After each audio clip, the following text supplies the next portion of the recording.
Hello friend, welcome back to my channel. In this video, I am going to be giving you a few tips for hand lettering using watercolors. If you have ever tried hand lettering with watercolors, or maybe you've wanted to and thought that it was difficult or that it looks like it might be super difficult, I totally get it, and I know that it's a little bit different than using a brush pen, but I actually feel like when I first started brush lettering, when I decided to try it with watercolors and a paintbrush, that is actually when I started to really get the hang of my thick and thin strokes. So I think there are definitely some benefits to creating watercolor lettering, and some of those benefits I think can carry over when you are trying to hand letter with a brush pen.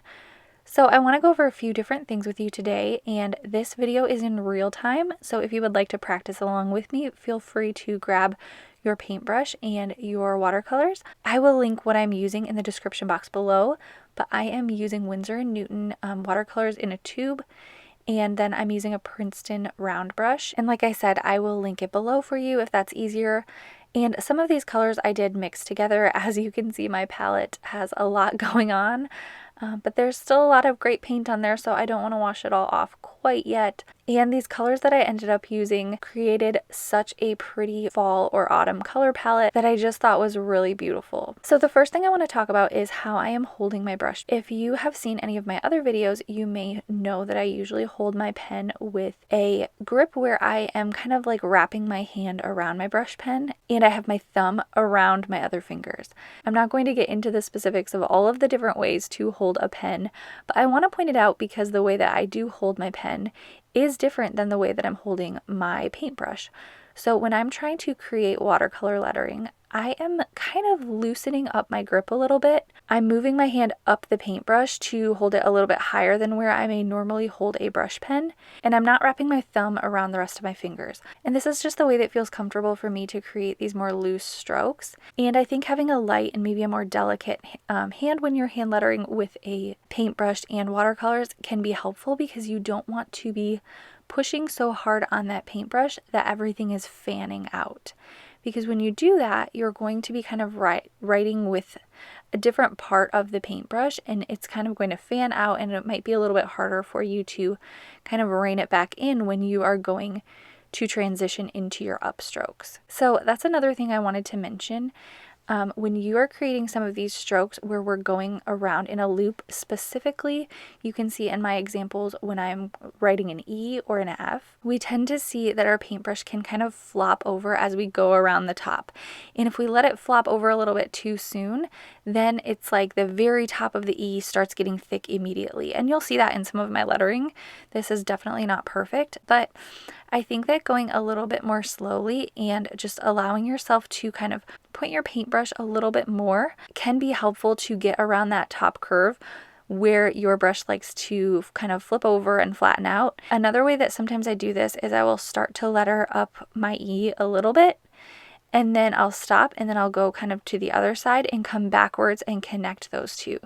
And so then I can make sure I get that really nice thin stroke at the top, and then when I'm ready, I can start adding thickness onto that left side of the E. So again, this is not perfect, and it's okay if your E doesn't look exactly like that. I think that's one of the beautiful things about watercolor, is that even the imperfections look really pretty. And so when we're hand lettering with watercolor, yes, there are times when it's about the end result, but I think this is one of my favorite ways to hand letter when I'm looking for kind of a relaxing way to practice. It's really slow. You can kind of go back and correct things that maybe didn't look perfect.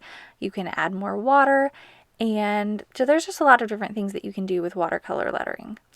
And that leads me to my next tip, which is don't be afraid to use a decent amount of water. Now, I'm not going to say use a ton. This is still hand lettering, and if we use a ton of water, it can become kind of a mess. And so I'm not saying to use a huge brush and a ton of water, but also don't be afraid of water, because if we don't have enough, and we can kind of miss out on some of those characteristics that make watercolors so beautiful. And so don't be afraid to add a decent amount of water.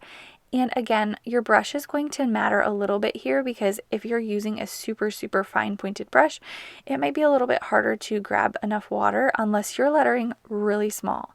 And so I do have a really fine pointed brush that I do like to use, but when I'm doing that, I'm doing really small detailed hand lettering, sometimes where I'm doing all one thickness, and usually that thickness is like a really thin stroke.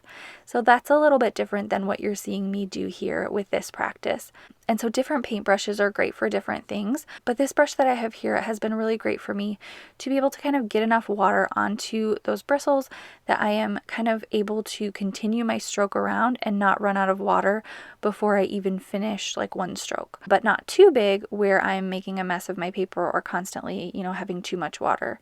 But that being said, I think that one of the really important things with watercolor lettering is that you just get to know the products that you are using. So I have used a different range of watercolor lettering supplies, from really inexpensive watercolors in a pan to liquid watercolors to these ones that are in a tube. And I've come to really love these ones in a tube, so I have gotten to know how they work a little bit better. And sometimes when I go back to something completely different, it takes me a little bit of time to get in the groove of, figuring out how those work with my hand lettering. And so to me, it's not always about having the most amazing, best watercolors, although I do think there's something to be said about high quality watercolors.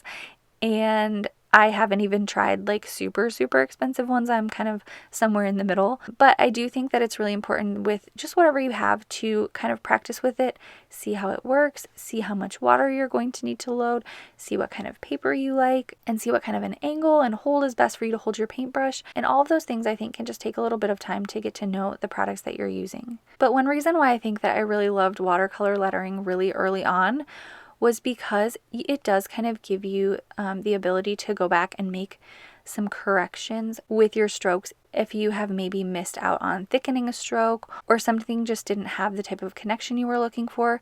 You can add a little bit more water to that paintbrush or add a little bit more paint and kind of smooth things out the way that you wanted them to. And so I think that can be a really beneficial thing even when you are in the beginner stages of hand lettering. And I also think because of the way a paintbrush works, you sometimes can feel those thick and thin strokes a little bit more easily.